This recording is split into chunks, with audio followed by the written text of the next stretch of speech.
Bem, vamos retomar.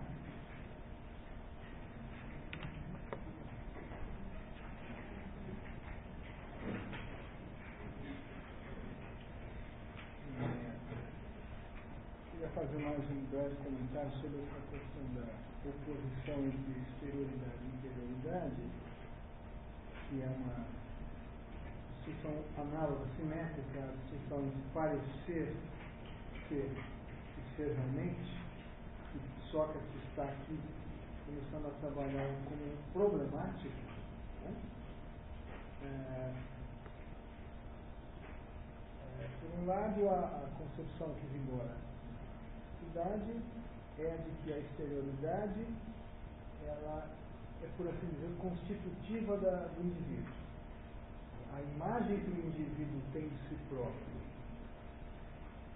é ela própria elaborada para ele a partir daquilo que pensam dele, né? E nessa concepção, a exterioridade tem um papel extremamente importante. A exterioridade aí, ela é sobretudo a doxa, a reputação, a opinião a respeito do indivíduo, né? É isso que eu estou chamando aqui, fundamentalmente de exterioridade. Aquilo que pensam a respeito de mim me define para mim e para os outros, né? Bom, o próprio Sócrates, no começo de todo o episódio, já estava exibindo um caráter diferente disso, porque a sua reação diante do oráculo foi uma reação na qual as suas convicções internas para ele eram tão fortes quanto a verdade de Deus, a ponto, inclusive, de levá-lo a, impiedosamente, né, de forma ímpia, a pretender disputar o oráculo. Essa desvalorização da exterioridade em favor da interioridade, ela afronta na concepção do que é ser belo e bom, que, como eu disse, remonta até o período homérico. E essas expressões belo e bom, que para nós tem uma distinção muito clara, quer dizer, para nós falar de belo e falar de bom, é falar, por um lado, estético e do outro lado, moral. É isso? Não é bem isso aqui. Essas palavras são usadas com significado praticamente equivalente, né? Não há uma distinção no emprego das duas palavras. A expressão belo e bom, ela é muito mais uma expressão de reforço, de ênfase, do que propriamente expressão de duas facetas diferentes, dois lados de uma mesma moeda. Elas têm um significado muito próximo. Eu posso usar o termo belo no sentido moral, eu posso falar de uma bela ação. Quando eu digo uma bela ação, não estou falando de uma ação bonita, esteticamente, estou falando de uma ação moralmente louvável, né? Então há um emprego dessas palavras que aproxima muito seu significado. O que não invalida, o que não elimina o fato de que ser um kalos kaiagatos é ser belo e bom, tanto do ponto de vista externo quanto do ponto de vista interno. Ou seja, ser belo e bom, desde para o período homérico e para o período clássico, envolve qualidades que nós chamaremos de morais, que o indivíduo deve ser capaz de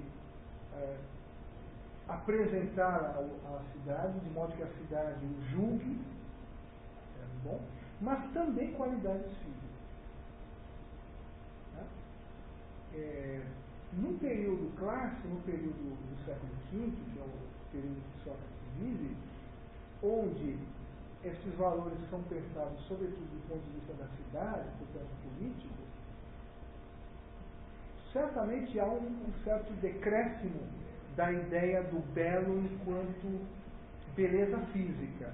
Não que não haja isto, né? Mas no período arcaico, no período dito homérico, a ideia do belo e bom como envolvendo tanto as qualidades ditas morais quanto a beleza física são fundamentais. O kalos kaiagatos dos poemas de Homero é sempre o guerreiro, é sempre o herói. É sempre um Aquiles, um Odisseu, um Heitor. Um Diomedes, um Ágio.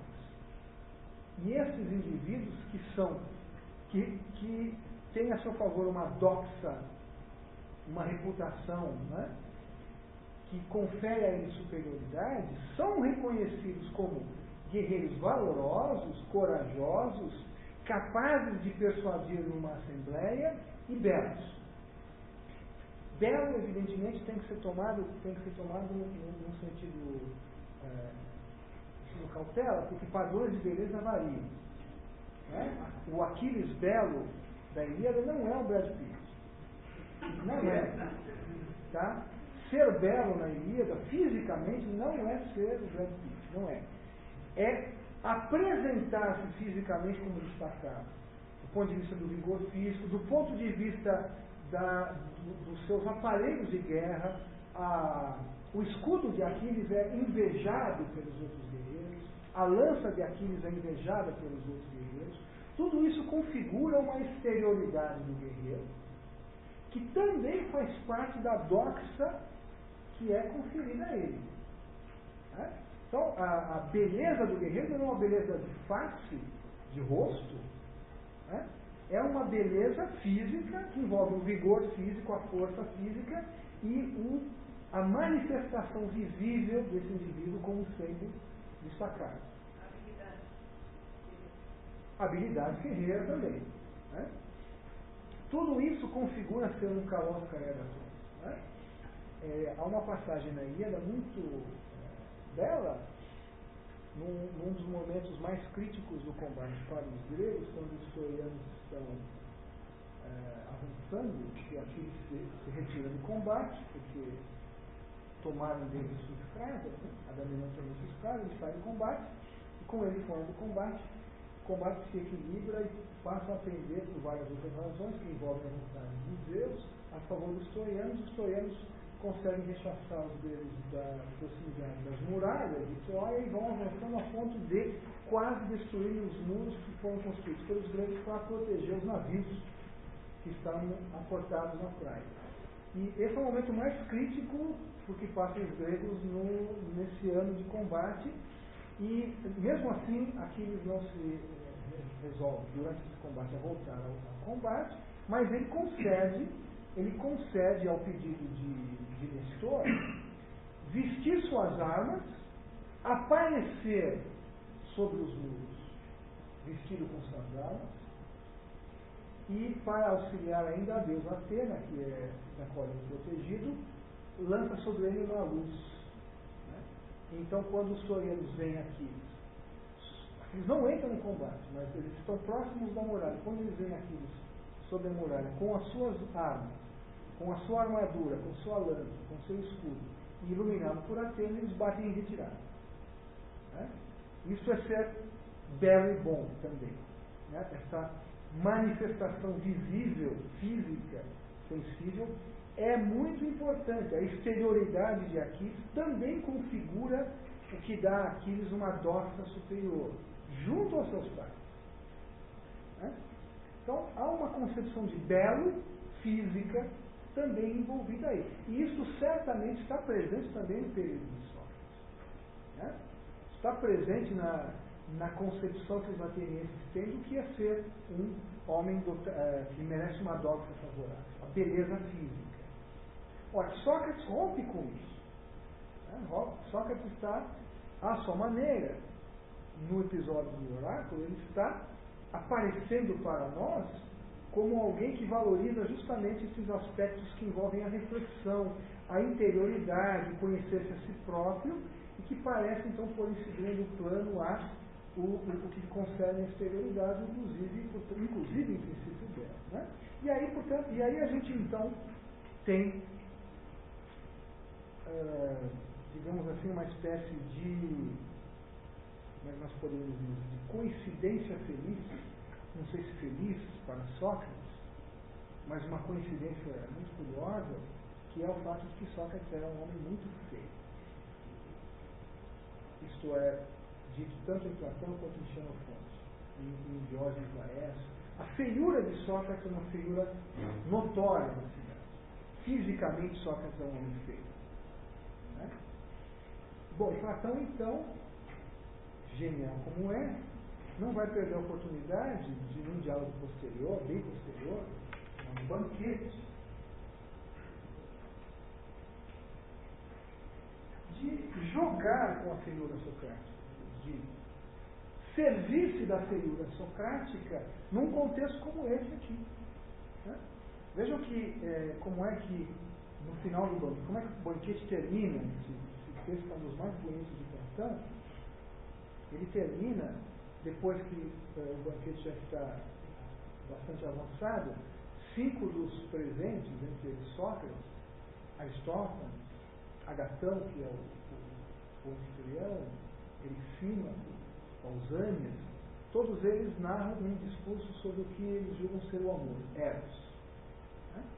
Sócrates então diz que sabe o que Eros é, porque foi dito a ele por uma sacerdotisa de Mantinéia, uma figura possivelmente fictícia.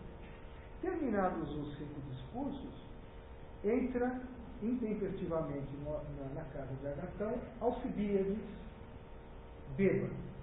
Entra ele com várias pessoas, invadem a casa de Agatão. Agatão havia acabado de vencer um concurso de tragédias em Atenas, portanto ele havia oferecido um banquete a alguns convidados para comemorar essa vitória.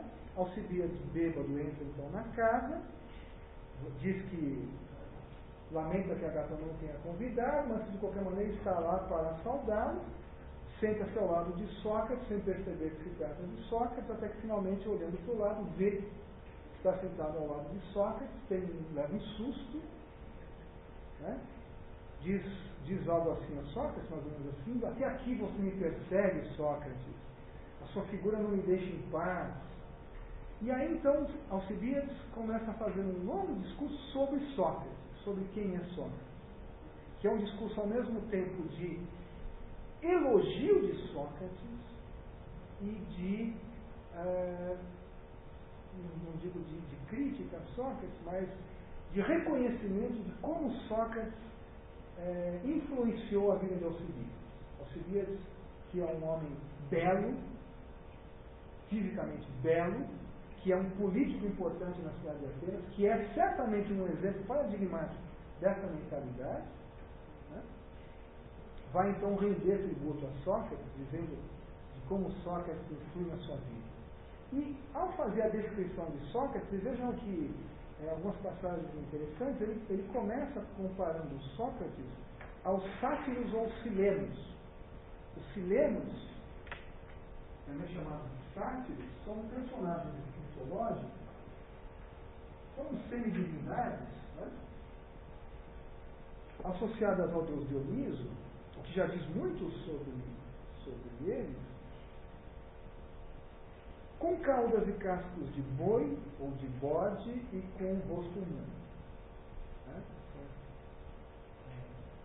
Metade de baixo forma de animais, portanto tem 4 patas, e a parte do tronco e a cabeça são de humanos. Né? E Alcibíades compara Sócrates aos sátiros e aos silenos. Né? Mas ele acrescenta o seguinte, ele diz, em 215b do banquete: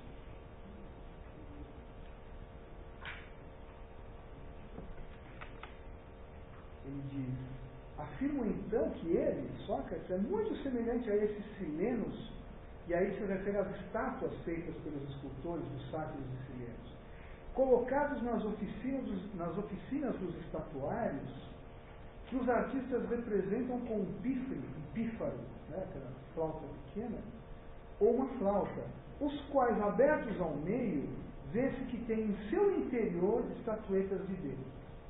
Parece que os escultores faziam estátuas de silenos, ocas, e dentro colocavam pequenas estátuas de divindades. E essa imagem usada por Alcibíades justamente lida com essa distinção entre o aspecto externo da estátua é de um sileno, mas se você abrir a estátua e olhar no interior da estátua, você tem uma divindade. Né? É esse tipo de brincadeira que é feita por Alcibíades aqui, é bem na linha dessa distinção entre a exterioridade e a interioridade de Sócrates.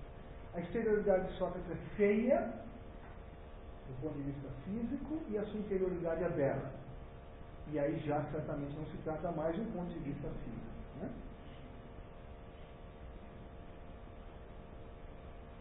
E em 215c, ainda fazendo uma descrição,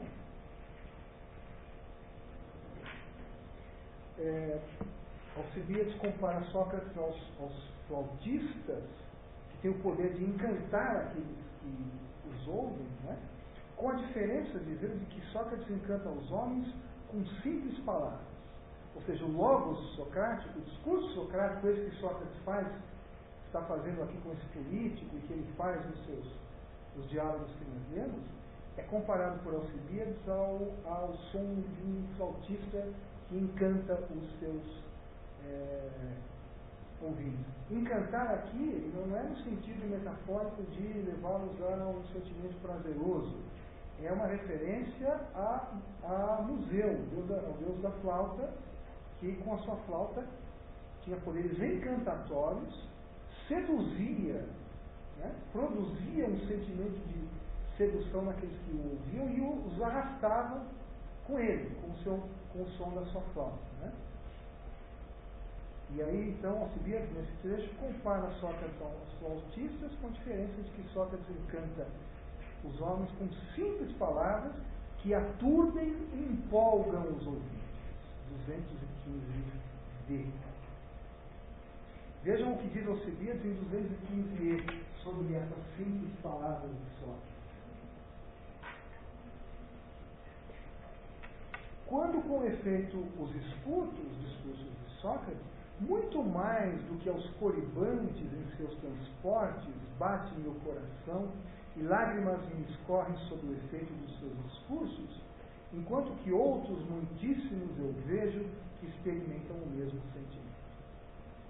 Alcibiades aqui bêbado, né, está confessando, declarando qual o efeito produzido sobre ele pelos discursos socráticos. Né?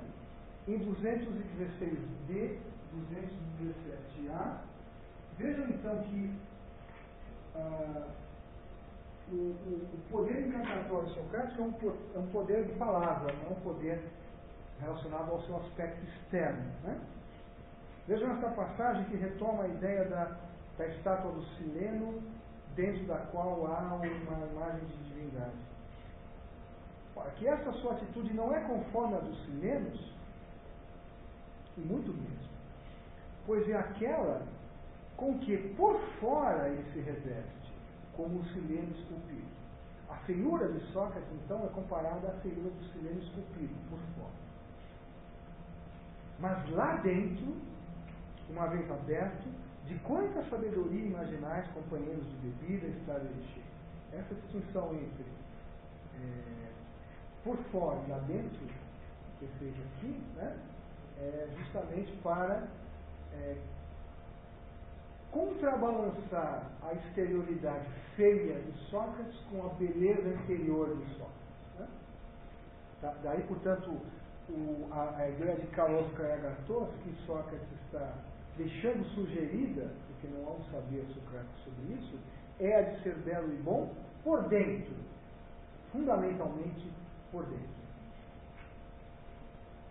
Saber que nem a quem é belo tem ele a mínima consideração, antes despreza tanto quanto ninguém poderia imaginar, nem tampouco a quem é rico. Então vejam, a riqueza, a beleza externa, né? Nem a quem tenha qualquer outro título de honra, outro elemento relacionado à doxa, né? Dos que são enaltecidos pelo grande número. São aqueles que são julgados sábios, por exemplo. Todos esses bens ele julga que nada valem e que nós nada somos, é o que nos digo. E é ironizando e brincando com os homens que ele passa toda a vida. Uma vez, porém, que fica sério e se abre, mais uma vez essa metáfora do interior do exterior, não sei se alguém já viu as estátuas lá dentro, as estátuas de deuses que estão lá no interior de Sócrates. Eu, por mim, já uma vez as vi. E tão divinas me pareceram elas, com tanto ouro, com uma beleza tão completa e tão extraordinária, que eu só tinha que fazer imediatamente o que me mandasse Sócrates. Né? Uma passagem de um diálogo de maturidade. O próprio banquete certamente já é um diálogo no qual há uma metafísica a respeito dessas distinções, com toda certeza. É um diálogo platônico no sentido mais estrito dessa ideia, mas no qual o retrato de Sócrates, pintado por Alcibíades, não há nenhuma razão para julgar que não deva se referir ao Sócrates tal como ele aparece na Apologia. Nessas páginas finais do banquete, vocês encontram outras célebres menções a acontecimentos da vida de Sócrates. Alcibíades fala, então, da excepcional resistência que Sócrates tinha, por exemplo, ao frio. Então, tem um episódio muito comentado que Alcibíades relata. Durante uma das batalhas da Guerra do Peloponeso, em pleno inverno, Sócrates começou a pensar em alguma coisa, em algum assunto, não se sabe exatamente o que, e ficou parado, pensando, meditando sobre aquele assunto durante horas, não saía do lugar, não se mexia, o acampamento não estavam combatendo, estavam acampados. Como o inverno estava diminuindo, durante a noite, os soldados resolveram levar os bancos para fora das tendas e ficaram ali assistindo, esperando, comentando, talvez apostando em que momento Sócrates sairia daquele estado em que se encontrava de reflexão. Parece que, segundo Alcibíades, ele passou a noite inteira ali parado, pensando, e até que finalmente ele parou de pensar no que estava pensando e começou a andar. Né? Então, anedotas contadas por Alcibíades, né? Para dar uma ideia da singularidade da figura de Sócrates. Aqui no nosso caso, o que nos interessa é justamente evidente que isso só pode ser tomado como uma coincidência. Por isso que eu digo se é uma feliz coincidência. Não caberia a Sócrates dizer, já que o feio era ele. Né? Mas a sua feiura externa permitiu a Platão colocá-lo no seio desta grande distinção que lá no banquete ele está desenvolvendo numa metafísica, mas que é bastante compatível com o que está dito aqui. Né? O Sócrates dá valor menor para a exterioridade, inclusive para o aspecto da beleza física presente na ideia do belo e bom. E passa a conceber essa ideia como sendo, sobretudo, pautada pelos valores da interioridade, a reflexão, a verdade, a alma. Esse menor valor para a beleza física que Sócrates atribui já era contemporâneo naquela época, ele... Então, essas perguntas são sempre muito difíceis da gente responder. É inegável que na cultura grega há uma valorização da simetria do ponto de vista da estética, por assim dizer. Muitas aspas nessa palavra. Você tem um ideal de beleza muito importante, que você encontra sobretudo nas artes, esculturas, por exemplo. Né? E esse ideal de beleza, ele faz parte dessa ideia de doxa. O bom político também deve ter uma aparência agradável. Né? Possivelmente, a importância do aspecto físico, da beleza externa, não seja tão relevante, tão operante quanto era no período homérico. Possivelmente. Mas dizer que não tinha mais importância seria exagero. E até independente do Sócrates. Eu diria que independentemente do Sócrates. Mas ainda há, certamente, no julgamento dos homens, opera também a exterioridade do indivíduo. Veja, o que estamos dizendo aqui, nessa mentalidade, muitas pessoas acreditam mesmo que o indivíduo pode e deve ser julgado do ponto de vista de quem ele é a partir da beleza ou feiura que ele possui. Não é uma ideia tão absurda. Há pessoas que acreditam nisso. O que eu digo é que no mundo grego, esse ideal de beleza compõe um certo ideal mais rico, mais extenso, que é chamado de kalos kaivatos, belo e bom. E que inclui a capacidade de persuadir os outros pelo discurso, coragem, metade do século. Né? Como o século V, que é o século de Sócrates, o século de Péricles, o século da Polis, é um século no qual a vida política é absolutamente central para que os indivíduos se compreendam, talvez esse ponto seja menos importante, mas não que ele esteja banido do imaginário dos homens. Né? Então,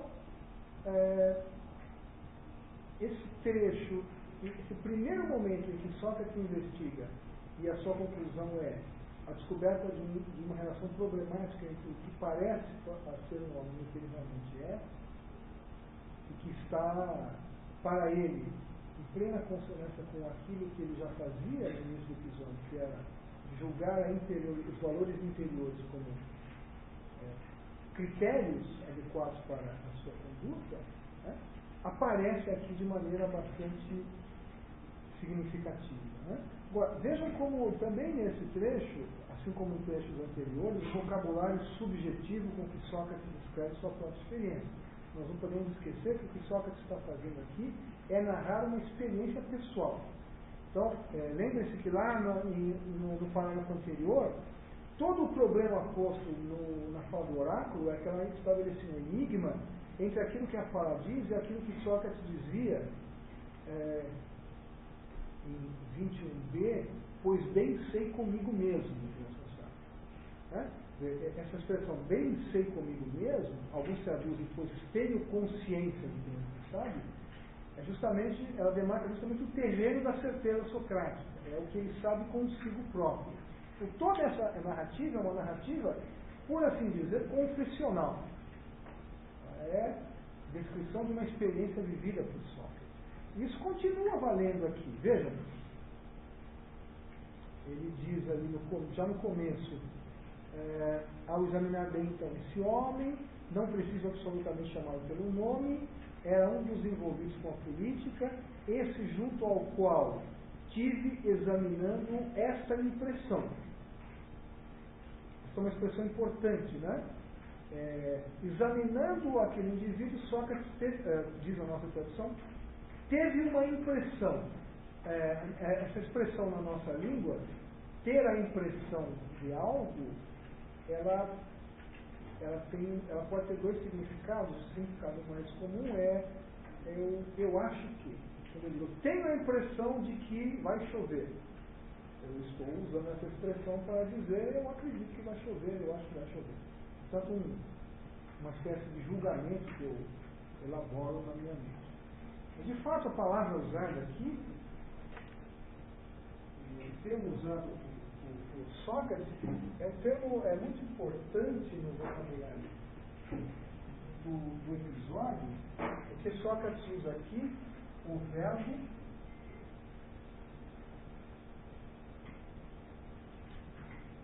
pasquem relacionado ao substantivo pathos. Pathos significa impressão nesse sentido de que eu fui acometido de alguma coisa, eu senti alguma coisa. Esse sentir alguma coisa não é um sentir sensível, né? Fui acometido de um sentimento, fui acometido de uma sensação, de uma percepção, alguma coisa se impôs a mim. Né? Fui afetado, no sentido, eu sou passivo, eu sou afetado por alguma coisa. Né? O que mostra bem aí a expressão do caráter subjetivo. E Sócrates não está dizendo que isso é uma verdade, está dizendo que foi assim que isso o afetou. Né? E aí ele prossegue dizendo, e ao dialogar com ele, varões atenienses, me pareceu, vejam, aqui ele usa o verbo relacionado ao doxa. Me pareceu, né, do quem. Portanto, o que ele está dizendo aqui é uma opinião que ele está tendo. Ele não está assegurando que o que ele vai dizer aqui expressa uma verdade absoluta. É um juízo claramente subjetivo. pareceu, que parecia ser sábio para muitos outros homens, e principalmente para si próprio, mas que não era. Então, essa constatação de que o indivíduo que parece ser não é realmente o que parece ser, foi apresentada por ele aqui como expressão de sua própria opinião a respeito daquilo que o afetou. Né? E, em seguida, fiquei tentando demonstrar que ele pensava ser sábio, mas que não era. A partir daí me tornei odioso a ele e a muitos dos circunstantes, e indo embora, fiquei então raciocinando comigo mesmo. Mais uma expressão bastante importante aí. O Sócrates, por agora, tem como interlocutor somente ele próprio. Né? Todas as conclusões que ele tira da experiência que ele está vivenciando são conclusões que ele concebe apenas para si mesmo. Ele usa aqui o verbo, ele usa aqui uma expressão, um pronome reflexivo, que nesse contexto é extremamente revelador, né? Então, ele diz: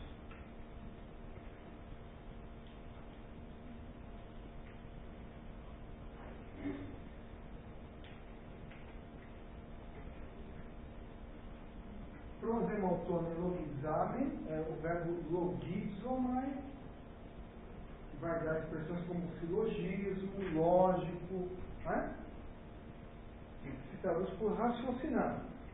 Eu raciocinava para mim mesmo. Tá? Eu raciocinava para comigo mesmo. Portanto, justamente a ideia de que isto está se dando na interioridade de Sócrates.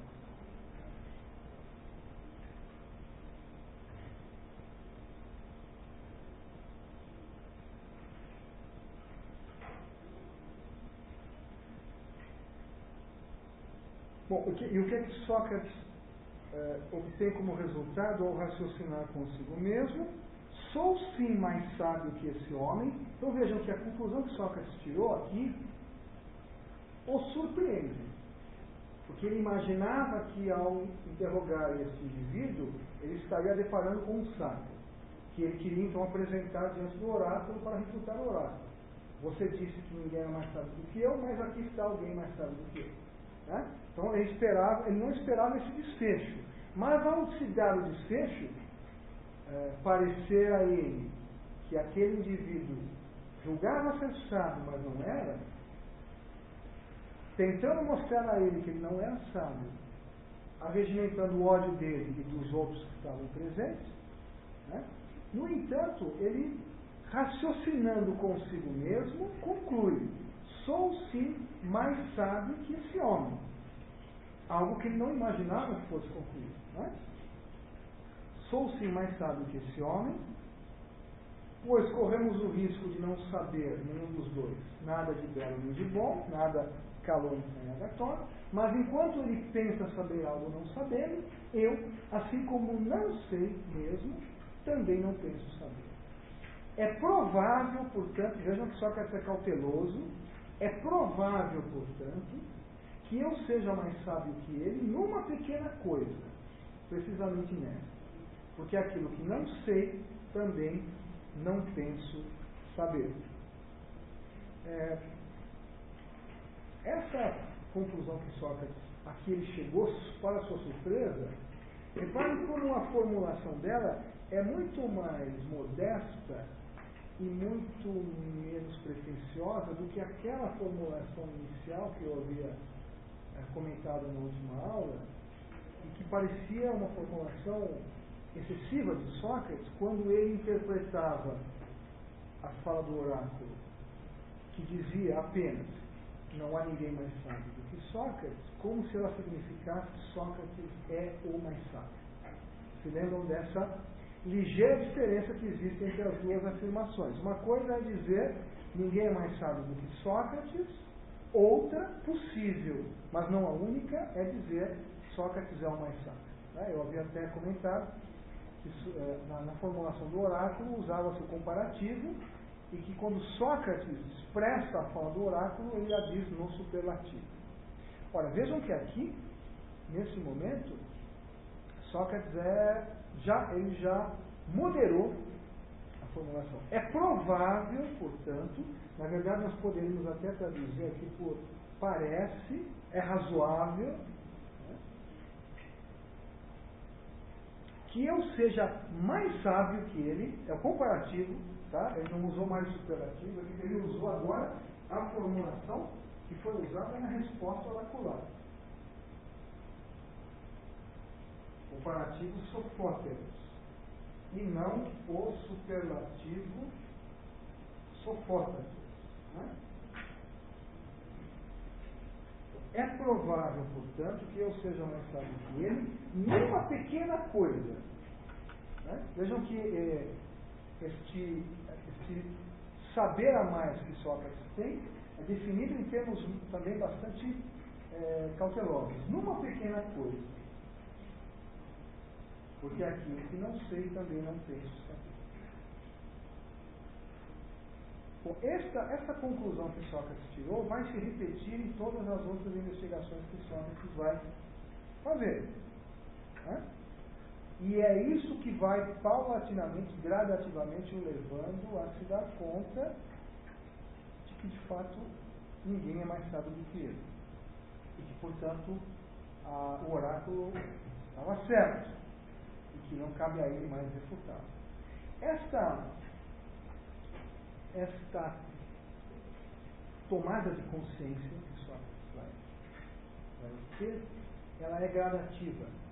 Ela se dará na medida em que Sócrates for se dirigindo, primeiro, a mais políticos, porque por enquanto ele examinou os políticos, agora ele diz que vai estender isso a outros políticos, depois aos poetas e depois aos técnicos ou artesãos. Conforme essas investigações vão sendo relatadas, nós vamos percebendo que, inclusive pela terminologia do texto, que é extremamente sutil, que o próprio Sócrates vai mudando a maneira de se referir ao oráculo e ele vai passando gradativamente de uma relação de reputação para uma relação de adesão. Né?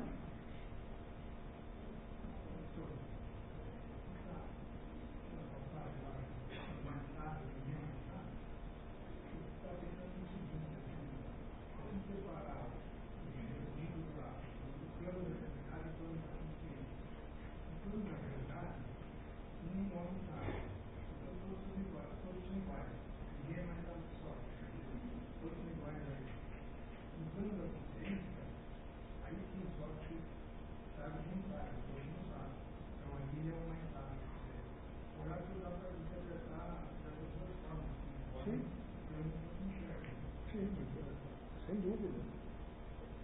Mas as duas elas se completam. Elas se completam. Eu não usaria o termo consciência. Embora seja correto dizer que Sócrates está consciente de que não sabe nada, porque essa palavra é uma palavra muito carregada de significado posterior. Eu diria do plano da interioridade. Que eu acho que mesmo essa palavra é perigosa, porque a história da filosofia posterior vai dar a esses termos um significado muito forte. Quando a gente fala em consciência, pode parecer que os pretensos sábios são inconscientes de alguma coisa. É muito perigoso usar esse vocabulário. Então, digamos, você pode usar o saber. É plano de um saber. Só que é um saber realmente é um plano subjetivo, é um plano do indivíduo, da interioridade, pode chamar de subjetivo, que não se opõe ao objetivo. Nesse momento se opõe, mas vai, no final do episódio todo, vai haver uma completa conciliação. Bem, então a primeira investigação que Sócrates fez foi essa, e na sequência do texto, Sócrates diz que a investigação foi repetida por ele, né? Daí me dirigi a um outro, dentre os que pareciam ser ainda mais sábios que aquele, e me pareceu a mesma coisa. E também aí me tornei odioso não só a esse homem, mas também a muitos outros. Depois disso me dirigi a uma série, então há uma repetição da investigação. Né? Daí me dirigi a um outro e me pareceu a mesma coisa. Novamente,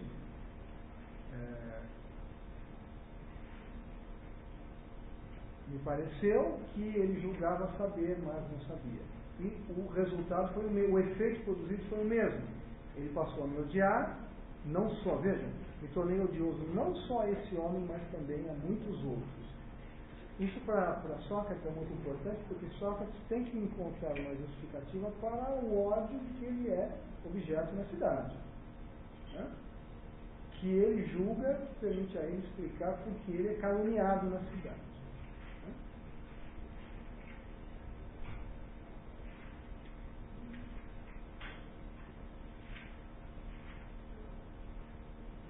E a partir daí, então, Sócrates vai ampliar essa investigação. 21e, 22a. Ele diz: depois disso me dirigi a uma série. Né? Então vejam, primeiro investigou um dos políticos, depois um outro, e aí ele diz: depois disso me dirigi a uma série. Ou seja, ele repetiu várias vezes essa investigação, percebendo com perturbação e temor que me tornava odioso.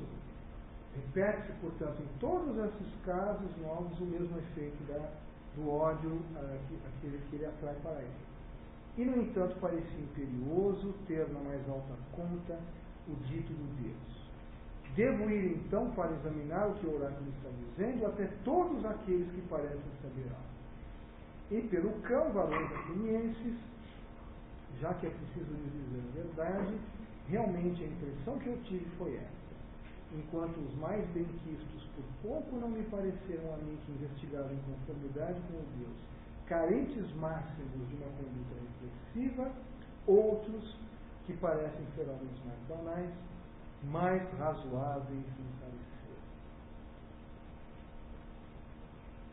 Mais uma vez aqui, nesse trecho em que Sócrates diz que estende sua investigação, amplia sua investigação a uma série de outros indivíduos considerados sábios, mais uma vez o vocabulário subjetivo, o vocabulário da interioridade. Vejam, depois disso me dirigi a uma série, percebendo com perturbação e temor. Portanto, Sócrates está relatando os sentimentos produzidos nele pelos efeitos dessa investigação. Aqui, percebendo é um verbo importante.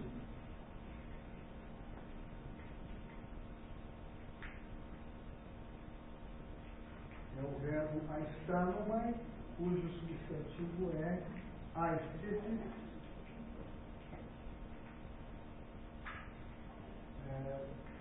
Aistesis significa, se traduz normalmente por sensação ou percepção.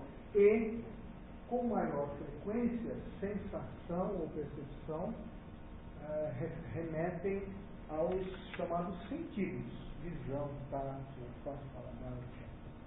Mas esse verbo pode ser usado, e é usado aqui, no sentido de ter um sentimento, que não é simplesmente um sentir como o da visão, mas é, como traduz o André, perceber algo. Né? Esse perceber é uma atividade intelectual, não é uma atividade sensível no sentido mais estrito, que é, por exemplo, o ver que eu tenho aqui agora. Né? No vocabulário grego, eu posso, para dizer que eu estou vendo aqui vocês, eu poderia, além de usar o verbo ver, dizer que isso é uma ação da aistesis. É uma sensação. Mas eu poderia também me referir a esse vocabulário para expressar um perceber ou sentir, como, por exemplo, este que está aqui, com perturbação e temor. Né? Não se trata de uma sensação externa, não se trata de ver quando eu me perturbo ou temo. É o que nós chamaremos de sentido interno, sentimento. Aquele sentimento que é interno, como ódio, amor, aflição, alegria, tristeza, tudo isso nós chamamos de sentir. Não usamos o termo sensação, usamos o termo sentimento, mas aqui, o vocabulário é o mesmo. Né? O importante é que essa terminologia também nos remete à ideia de uma espécie de ato interno, de um ato interior. Né? Essa sensação de temor ou de perturbação não é produzida externamente, ela é algo que Sócrates acusa como um evento interno. Né? E mais uma vez ele usa o verbo que se traduz por ter uma manifestação. Depois disso, me dirigi a uma série, percebendo com perturbação e temor que me tornava odioso, e no entanto parecia imperioso, tendo a mais alta conta de Deus.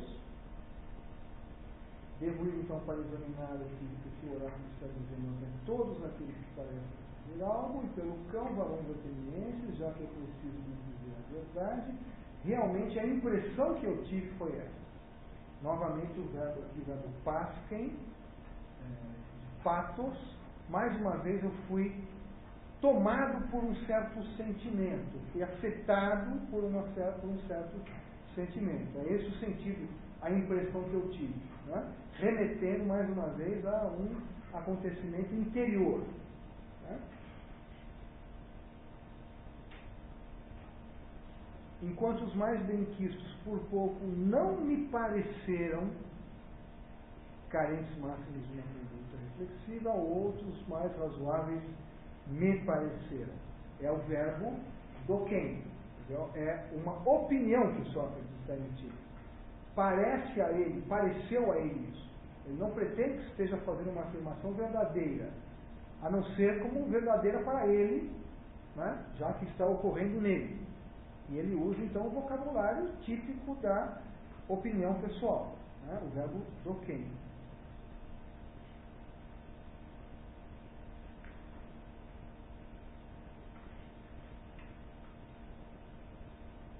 Olha, aí nós chegamos numa passagem extremamente importante, que eu vou tentar comentar um pouco ainda hoje. Veja, Sócrates diz então que ele foi tomado de um sentimento de temor e perturbação quando ele foi repetindo essa investigação, que ia sempre mostrando que o seu interlocutor não sabia o que imaginava saber. Por quê? Porque cada vez que ele repetia, mais um inimigo ele ganhava, mais alguns inimigos, porque ele passava a ser odiado pelo interrogado e pelos circunstantes.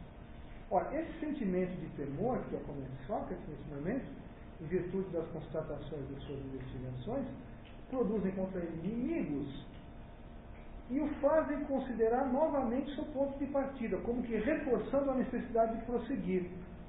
Porque ele diz, depois disso me dirigi a uma série, a saber, uma série de indivíduos considerados sábios, percebendo com perturbação e temor que me tornava odioso, e no entanto parecia imperioso ter na mais alta conta o dito do Deus. Né? O ódio gerado contra Sócrates, então, não deve desviá-lo de algo que ele chama aqui de imperioso. Nós poderíamos traduzir também por necessário. Né? Então, se por um lado, quanto mais eu investigo, mais ódio eu ganho contra mim, no entanto, é imperioso ou é necessário ter na mais alta conta o dito de Deus. O que significa que lembrar que é preciso ter na mais alta conta o dito de Deus, contrabalança este ódio acumulado e faz com que Sócrates não pare de investigar. A lembrança de que ele deve ter na mais alta conta o dito de Deus é o que o mantém nessa investigação, apesar da grande quantidade de inimigos que ele está ganhando conforme prossegue as suas interrogações e investigações. Né? O ódio gerado contra ele não deve desviá-lo disso que ele julga ser imperioso ou necessário. E aqui é necessário, então, atentar para o vocabulário. É imperioso ter na mais alta conta. A tradução do André Malta diz que é necessário ter na mais alta, é imperioso ter na mais alta conta o dito do Deus, que me parece uma boa tradução, mas não é uma tradução unânime. Aqui há algumas traduções que mostram como é difícil, é preciso levar em conta o estado atual em que Sócrates se encontra.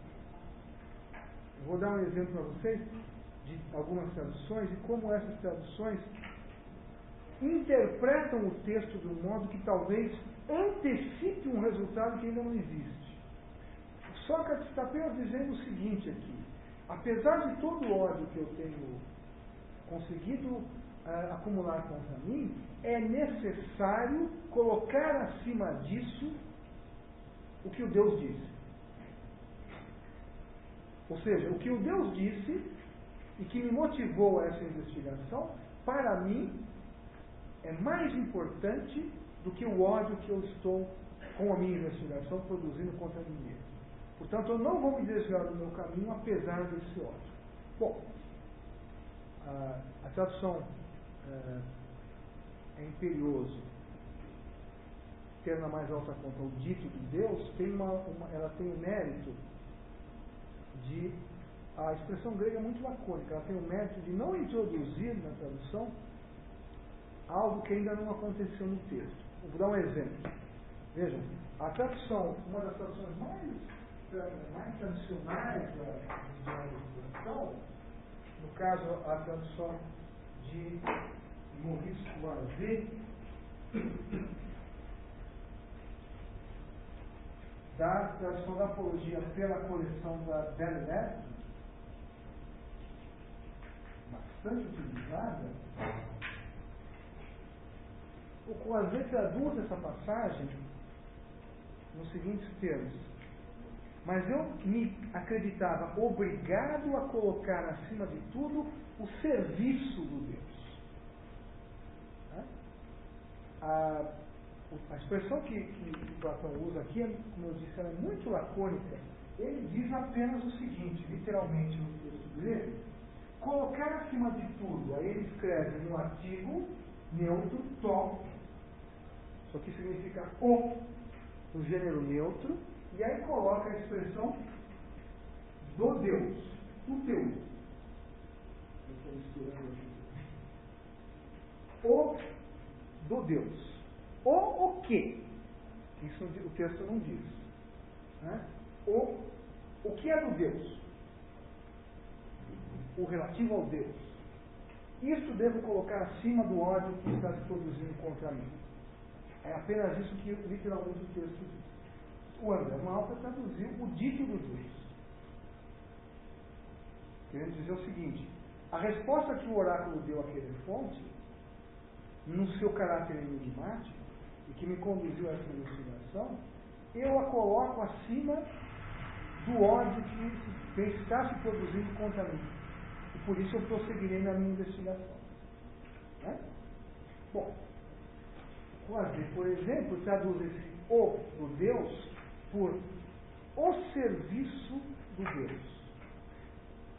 Eu me acreditava obrigado a colocar acima de tudo o serviço do Deus. Entenda, o serviço do Deus não é um serviço que o Deus presta, mas um serviço prestado ao Deus. Claro? Serviço devido ao Deus. Ora, qual o problema dessa tradução? É que ela antecipa um desfecho que ainda não aconteceu. Nesse momento, Sócrates não está servindo coisa nenhuma ao Deus.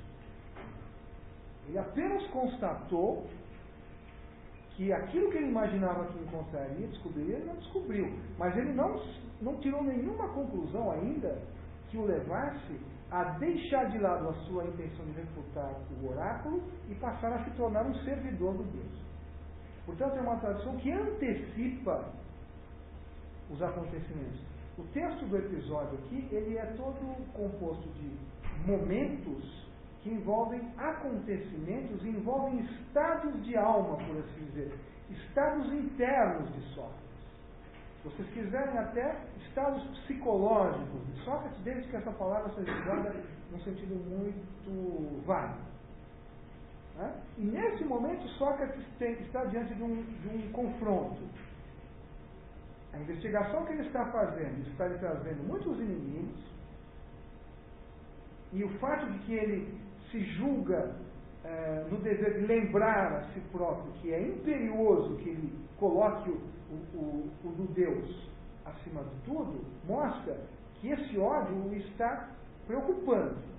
Mas essa preocupação não deve permitir que esse ódio submeta aquela tarefa que ele se impôs inicialmente, de investigar e refutar o Deus.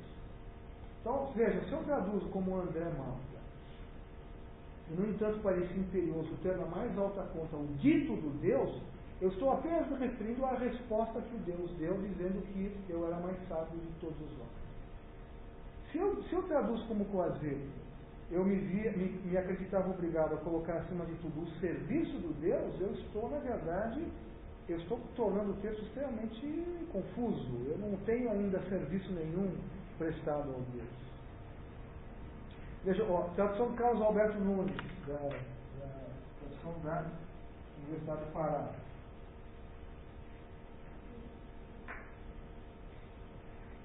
Mas estava convencido de que era obrigado a pôr o serviço divino acima de tudo mais.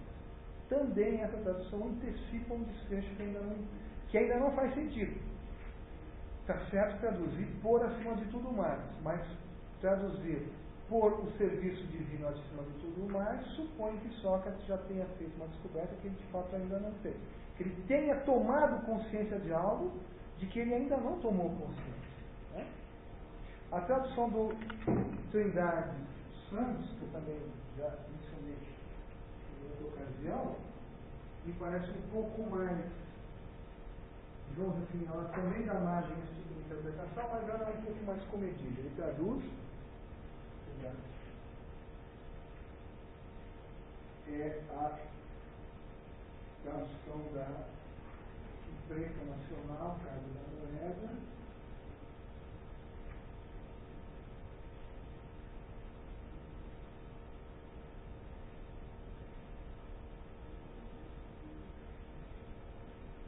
traduz,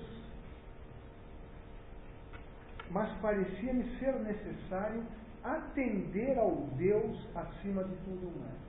Atender ao Deus eu posso interpretar como manter-me preso àquilo que o Deus me diz.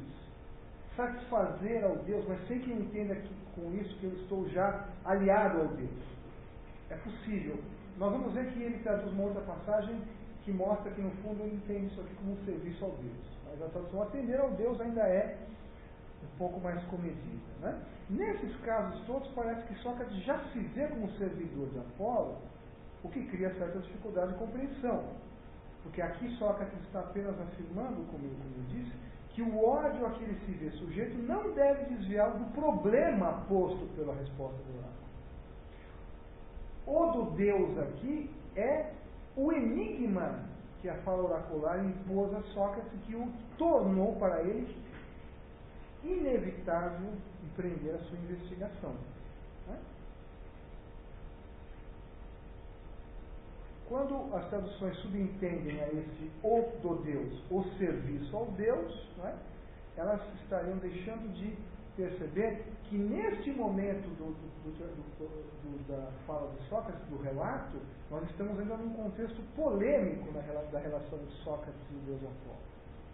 Nesse momento do relato, Sócrates sustenta ele um confronto com o Deus. Ele ainda julga que a sua investigação deve procurar a refutação da fala oracular.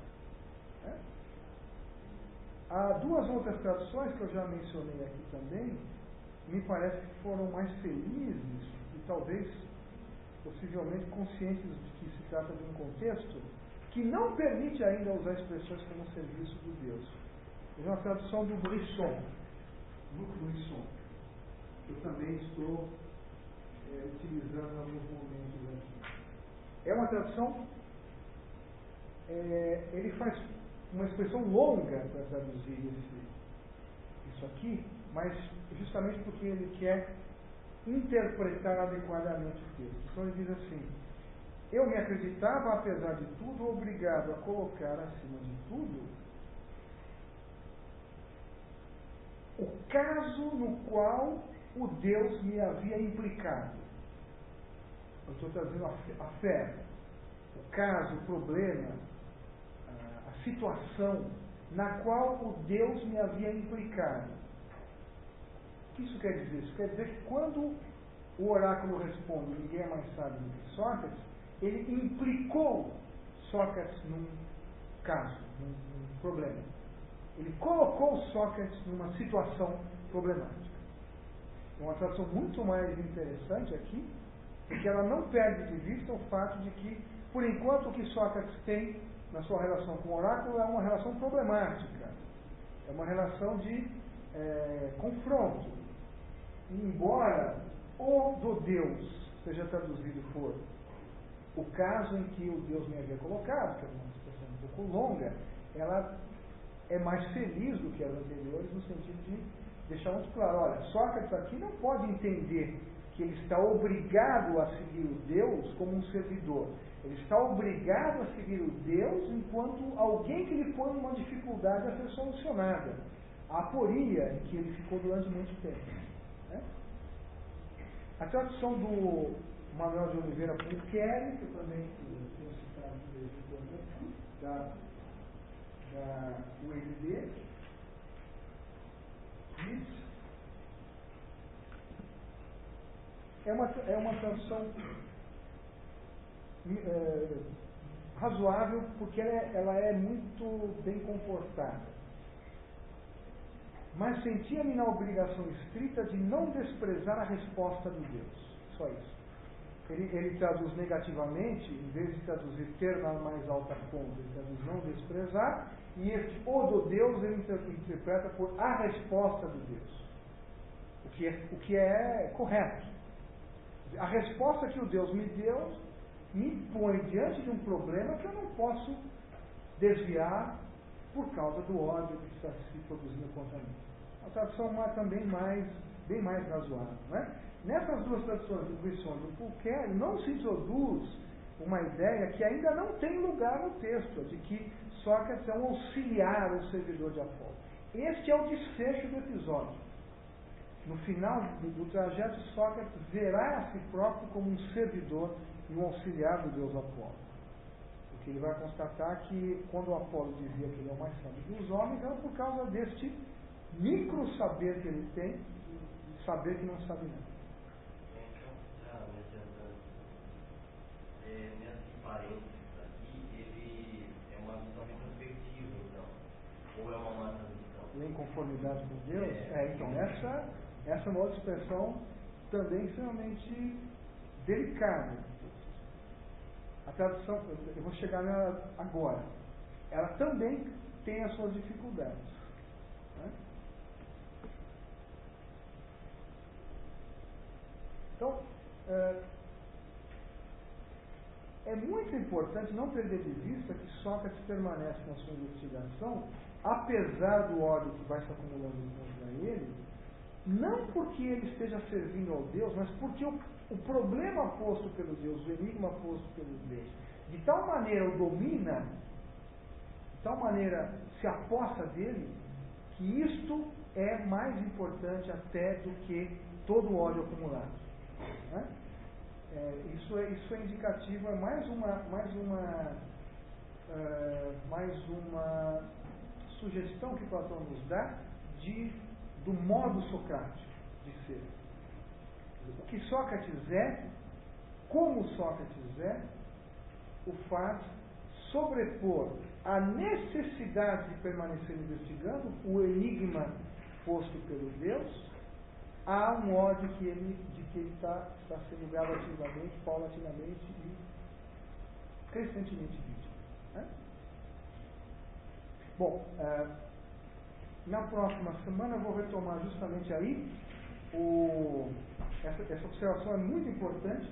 Como explicar então a frase que virá logo a seguir, e pelo cão, varões atenienses, já que é preciso dizer a verdade, realmente a impressão que tive foi esta: enquanto os mais benquistos por pouco não me pareceram a mim que investigava em conformidade com o Deus, expressão que sugere que Sócrates está subordinado ao Deus. Né? Como entender que ele diga aqui ainda em conformidade com Deus? Né? Uma expressão mais forte, que na próxima semana eu vou retomar então.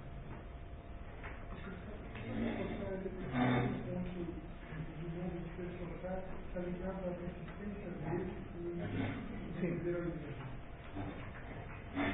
Sócrates, de tal maneira é importante para Sócrates descobrir o que o oráculo quis dizer, que mesmo o ódio crescente que se acumula contra ele não deve desviá-lo desse caminho.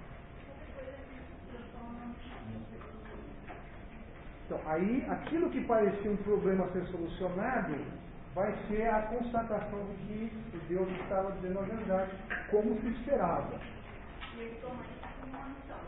Isso. Aí ele vai dizer que esse trabalho de interrogar os pretensos sábios, ele entende a positividade que tem em descobrir que não se sabe nada, e aí ele vê isso não como uma maneira de refutar a fé, mas como uma maneira de levar os homens à verdade e à fé. E aí ele se vê como um auxiliar da fé.